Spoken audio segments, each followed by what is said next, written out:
Hey gamers, today we're going to look at Lowlands. Let's check it out. A lot of setup here, so let me go all through it here. Everyone's going to get their own player board. They're going to have these little fences. They're going to start with 2 sheep. They're going to start with 1 of each powered man, a 2, a 3, and a 4. First player will start with 4 coins. Each other player will start with 1 coin next. So for instance, second player to get 5, third player to get 6, and so on and so forth. Coins come in denominations of 5 and 10 as well. They're also going to get one of these little tokens here, these little extra little helpers. You'll start with 1 right here on the board, and then another one on another little resource board will be here. He will be unlocked later. You'll start off with some fence posts here, and there are little spots to show you where they go on your player board, and you start with 4 houses here. And then you're all set to go. Now, first player, of course, will get the first player token here. There is a little sheep area here. There's the market. You put sheep in those areas that are located there. And also, it says, as you see, I have 3 dots here. There's some for 4-player and 2-player games. You'll just get whichever one you need and put it on the board. Also, there are 3 resource types here, brick, wood, and stone. And you'll put them there in those little areas as well. And this is what's going to help you build the dam, which is right over here in this area. You're going to be shuffling these little wave cards here and placing them out in each 3 spots there. They're either titled 1 to 3 or 4 to 6. That means this is going to be a 1, 2, or 3, and that's going to be the 4 through 6 to be a 4, 5, or 6. And you start off by flipping over the first one, revealing what it is. It is a 2. So then you take some of these wet tide tokens here and you'll place them out on the board right next to where the icon is on the board with 2. And that's how you'll basically start that part there. You have a resource deck here. You'll shuffle it, deal out 4 cards, and then deal out 4 cards to each player. You'll have a market tile here. You'll put it right here where it's kind of colored in. Place it there. That's for later. You have all these little tokens here. You'll mix them up, and there's several extras in the bag, but you'll just put them out around these boards where you see the icons there on the board and just place them in those areas. You're also going to have an area where you'll shuffle each one of these tiles here and deal out 4 each. In the game, you can get up to 4 buildings because that's how many buildings that each player has. After they have 4 buildings, they can't get any more. The only exception is of these wave buildings, you're only putting out as many as there are in players in the game, and they can only get up to 2 of those types of buildings. Those are basically in-game point ones. It's very easy how to read these. If I take one, it tells you what resource it needs to build. So this is 1 wood and 1 stone. That's what you need to build it. And then it's worth 2 victory points at the end of the game. Now, what they do, there is a little player aid that will help you out and will tell you what each one of these do. And after a couple of plays, you'll get used to the iconography. Some of the ones that are in brown come fenced in, and of course the ones in green have open range there. So, and they all do different things in the game that can help you out. You also have a round tracker right here that goes through first phase, second phase, then you do it again, then go into a third phase before you start this and going 3 rounds until the end of the game.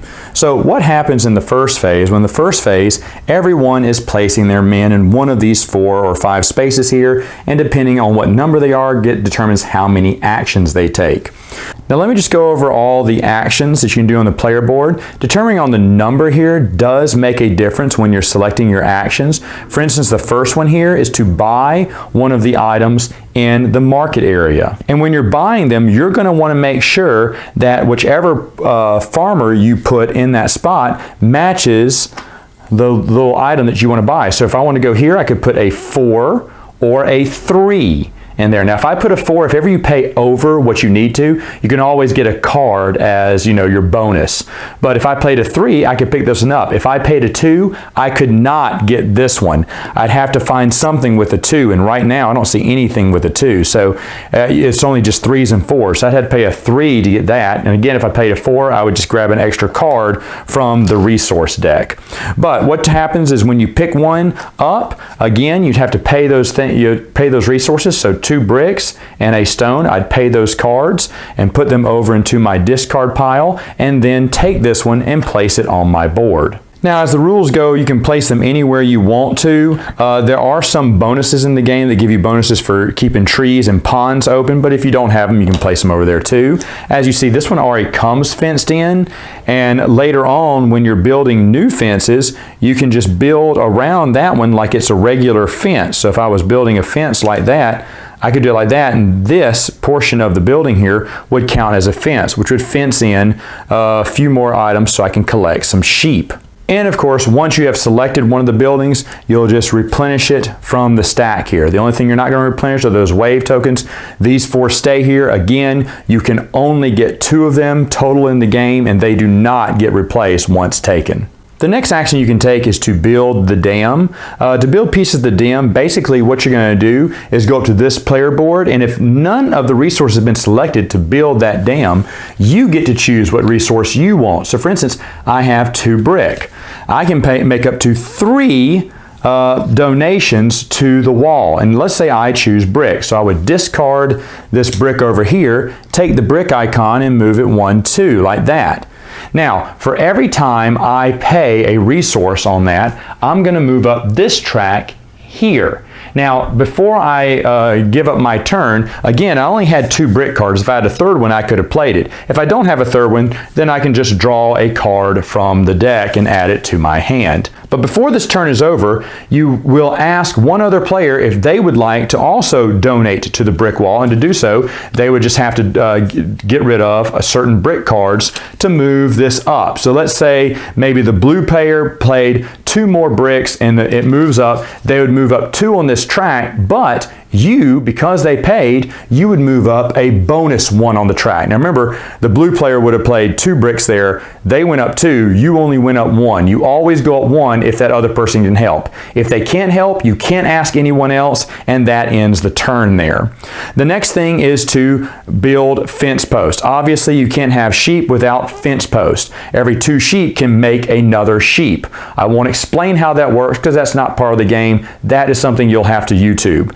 Anyway, so what you can do here, as many numbers as you have on that determines how many fence posts you can put up or move. You can also move fences around the game. So if I wanted to play 4 here, I could go 1, 2, and then grab 2 from my board and go 3, 4. Again, you cannot have a sheep in an area where there's not a completed fence. So for instance, if I left it like this, well, all those sheep would go away because there's an opening right there. So it has to be enclosed, and it doesn't have to be connected to this. I could have, maybe later on left those there and did 1, 2, and 3, 4. Create a whole separate pen. And there's a strategy for doing that too, because the more these fence posts that you remove on your player board, the more items that you'll be getting. Here's a completely empty one. The better rewards you'll be getting as you're putting out these fence posts. And this is for buying buildings. I should also mention, when you are buying a building, you're going to place your little house on that building tile, and it will also free up extra things, benefits you'll get every round. Now, moving down to the next action, this is where you can buy or sell sheep. This is the market here, and this is the market value. After every round, this will move to the left or to the right, and the bottom number applies to what sheep cost. Okay, so sheep can get cheaper if the dam is breaking. If we're holding up the dam, sheep will get more expensive, more valuable to sell, so to speak.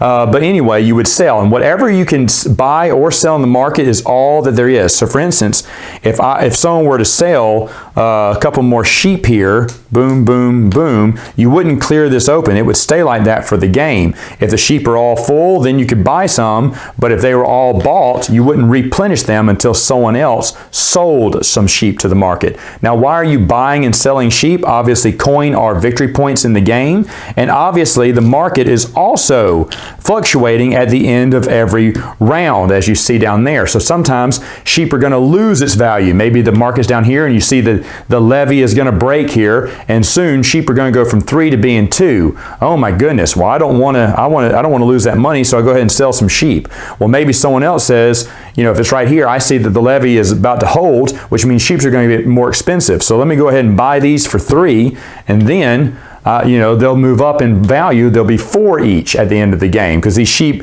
become valuable at the end of the game. They're worth X amount of points determined on how much it is, where that tracker is at the end of the game. So that's why you would want to buy or sell sheep. Now, whatever number you put down is the discount you would get. So if I put my 4 here, I would get a -4. So let's just put it right here. If I wanted to buy some sheep, let's say, maybe I wanted to buy 2 sheep, they're worth 3 each, so that's 6 coin I have to pay. But since I put my 4 down down there, I only have to pay 2 coin, and then I can grab my 2 sheep and put them in boxes. You have to have a spot for the sheep to put in there. You just can't grab them and put off the side of the board. You must put them on your player board. Now the last action you can do is of course grab cards, and I should mention that this token does start right here at the beginning of the game. These helpers give you a +1 in any action. So if I put my 4 here, I could get 5 total cards in the deck. And what I do is I go over here and I could one at a time choose each one of those cards or just a few and then start pulling from the deck. Now once you pull from the deck, you can't go back and pick what's out there. So maybe I want to get these 2 wood and this one 3 and put them in my hand, and then 4, 5, just like that. And so now I can have, and there's no limit to the amount of cards you can have in your hand, but you're usually going to pay these for resources or building the dam. Going back to building the dam, I should also mention, once someone does make the payment, you'll put out one of these dam pieces. These are the bottom pieces. There's 3 of these, and they're super long. And then once you filled all those up, you go with the middle pieces. These are a little bit shorter. They're 1 wave marker shorter. And then when you go to the end of the game, you got these really small pieces that are only, less than 1/3 of that one, and they go up there. And as you see, these pieces kind of stack on each other, so the water will build up on itself, and you always want to make sure that the water is meeting the dam, it's not overflowing. So for instance, that'd be okay, but if my dam looked like that, it'd overflow. Now, of course, there's dam pieces that would go across the way each way. So it's easy at first to fill up the dam, but if it overflows, that's a bad thing. Now, I'll get to what that means in a minute, but just to kind of tell you, once that's used, this goes back over here, and then whoever's playing can either continue to pay more cards. Like, let's say it was my turn and I made a dam move, and I got to pay the last brick there. Well, then I'd place that brown one there, put this back, and now I can build the dam with another resource if I wanted to with my other action. Maybe I want to do it with wood because I've got a lot of wood. Well, I paid my brick for that one, and now I got a lot of wood. So I pay a wood, and then now it starts off with wood there. And then of course I'd ask another person to help me out paying wood. Now once everyone has placed all 3 of their workers out and gotten their actions, the level will then move to phase 2. So what you're going to do here is you're going to move the marker up from 1 to 2, and then the first thing you're going to do, flip over this card here. If you'll add more of those wave tokens, so 1, 2, and then add a 3rd one out there. So now, even though we built that dam, it's already looking like it's going to overflow, and that one's a 4 through 6, so it could even go even further on the next round. This is also the time we get income. For every 2 sheep you have on your board, you will get another sheep if you have a spot for it. If you do not have a spot for it, you do not get it. And as your player board says, the empty player board tile says, hey, whenever it's yellow, everyone gets 1 extra card in their hand. If you have removed some of these houses from their spaces, you can also get another card, or you can unlock your other token and place them on the board, or you can get either your choice of a coin or money, or get money, which are victory points in the game. Also down here, I should also mention, you can always trade 2 for 1 resource. That's what that's saying there. But anyway, let me talk about these tokens for a minute. Now, if you recall, the first one starts here, and of course we get a second one later on in the game. You can unlock it in several different ways, by building fence posts or by building little shelters on your land there. And when you do, you are free to place it. When you receive your second one, you're free to place it anywhere you want. Or if you don't want to place this on the board yet, you're free to move this one on the board anywhere you want. Now, you can have up to 2 workers in each space, except for this one, except for the sheep one. Let me tell you what each one does. If you have a worker here, it's a -1 resource on any building. So for instance, if I wanted to build this building and I didn't have any brick, I could just pay my 2 wood and just forget the brick because I have my little helper there. And then I'd place it down on the board somewhere and of course place a little house on it. If I had my worker here, I get to play +1 card, then is on my man. So even though I have a 3 there, I could pay 4 wood. Okay, I could pay the 4 wood and move that up 1, 2, 3, 4, and also move up on that track 4 more spaces. While I'm speaking about the track, I should also mention whenever you land on or cross over one of these little bonus tokens, you're going to take that action on the board. It could be, hey, your choice, remove a flood token from there or get 2 coin. Sometimes you get the action of a free action of a 2-player plus, or maybe you get 5 coin if you pass here. So there's just little extra bonuses you get whenever you cross over certain areas. Moving on to the next action that they can do, if you put them here by the fence post, they will get a bonus fence post that they can play out or move during that turn. And if they go here, they're going to get a bonus coin when selling or a bonus discount of 1 when buying. And of course, you can only have 1 there. And of course, this one just gives you a bonus extra card. So if I had the 2 there, I get 2, 3, 4 cards in my hand. And so those are all the action that the bonus tokens can do. Now, every round, when you get this to this phase, when you see, if you still have these exposed, that means you may move them around. So let's say I had both in the card area, but man, I got plenty of cards now. I need to get other stuff. Well, I want to help building the levee, and I definitely want to help get some help with more buildings there. So those are the 2 actions I'm going to move it to. So every round, every yellow number 2 phase 2 round, if you have these available and they're open, if you've already taken your second one, that means you can move either 1 or 2 of them around your board. So after that's done, we then move back into phase 1 where everyone plays their farmers out on their player board, does their actions again, builds more dam pieces if they can, and then it goes to round 2, again getting the income, again checking for who's going first, and again giving out sheep as well. After that, it then moves right into phase 3. Now phase 3, we're going to flip over this final one, and this was a 4. And if the levee held, then everything's good and this thing would move up. Meaning, hey, sheep will be more, and these are in-game points of the game. They'd be kind of a little less. But if it said 4, obviously putting 4 more out, the dam would break. If the dam breaks, people are going to get these little icons here. Now, the difference that they'll get is the difference between the 2 player markers. So if someone, let's say blue player was here, he would get 1, 2. He'd get 2 of these, blue player would. Let's say yellow player was here, he would get just 1 because the 2 and the 3 have 1 difference. He'd get 1. These are bad at the end of the game. If the dam does not hold, then you'll have to cash these in, and these will take away either 1 sheep, and when you don't have any sheep, they'll take away 1 coin in the game. So you kind of don't want these, but you kind of do in a bit, and I'll talk about that when I give my final thoughts. But anyway, as you're moving up and down this board, of course, who's furthest apart will also be able to get first player. And it will also determine who gets money. For instance, first player will get the difference of the person who's in last. So again, if blue player was here, red player get 1, 2, 3 coins. It's how they can get more points in the game. Now, you'll do this again for 2 more rounds, same thing, and at the end of the game, you'll basically be shifting this thing up and down whenever the levee breaks, whenever it holds and whatnot.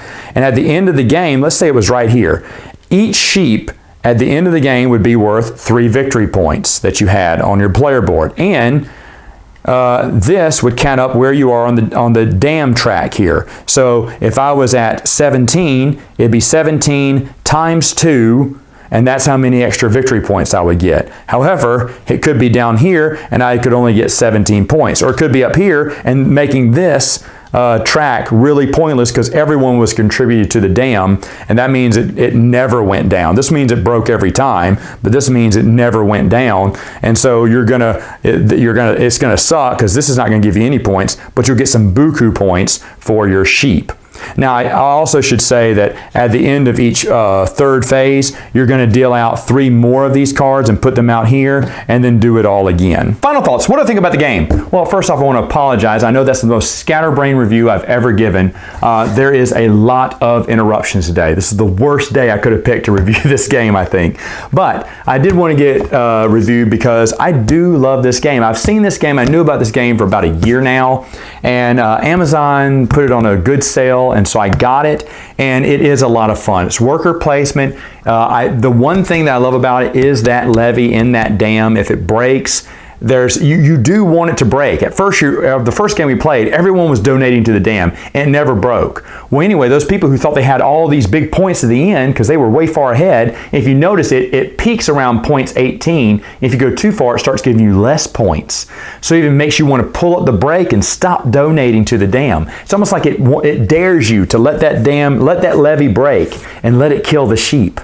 And it's a lot of fun. You want to get ahead on the dam track because you can get extra coin and, of course, first player. But at the same time, you do want that levee to break because if it breaks, it's really going to benefit you in the end. You're going to get extra bonus points for as far as you are. And it's going to force the other players to play on the dam instead of building up their field.